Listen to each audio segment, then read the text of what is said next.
बिस्मिल्लाहिर्रहमानिर्रहीम। मैं झुका नहीं, मैं बिका नहीं, मैं झुका नहीं, मैं बिका नहीं, कहीं छुप छुपा के खड़ा नहीं। जो डटे हुए हैं महाज पर, जो डटे हुए हैं महाज पर, मुझे उन सफ़ों में तलाश कर।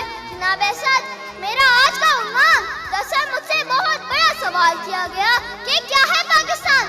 सदर अजीब अख्तर, जब मैंने सवाल का जवाब लिखने के लिए कलम उठाया तो मेरे दिलो दिमाग से जवाब आया।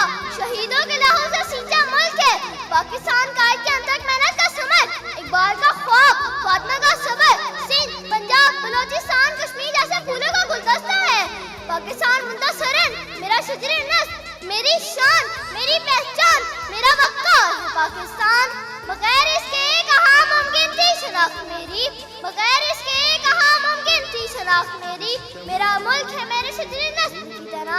जनाब सद, जब दुनिया के नक्शे पर चांद की रोशनी बनकर उभरता है पाकिस्तान, तो रकीब जलकर कहते हैं कि चंद साल से ज्यादा टिक नहीं पाएगा और तारीख के उराक के नक्शे में गायब हो जाएगा।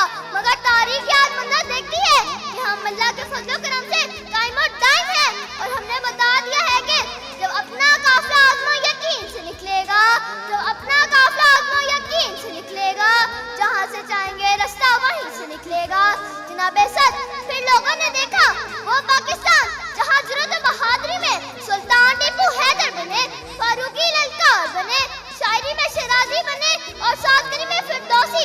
हम साथ बने तो बुल्ले शाह, हम साथ बने तो वालिद शाह, हम एटमी पावर बनाने वाले अब्दुल कदीर खान बने। मुल्क की हिफाजत की बात आई तो मेजर अजीज भट्टी और मेजर तुफैल बने, कायद के सिपा सल्लार बने, दुश्मन के लिए ललकार बने, जो जस से जबर तक मिटाती है, जो जुल्म को मार भगाती है। हम मौत को आंख दिखाते हैं, हम तैग से कब घबराते हैं। खून दिल दे के निखारेंगे रूह के भर के गुलाब, खून दिल दे के निखारेंगे रूह के भर के गुलाब। हमने गुलशन के तहफ़्फ़ुज़ की कसम खाई है, हमने गुलशन के तहफ़्फ़ुज़ की कसम खाई है।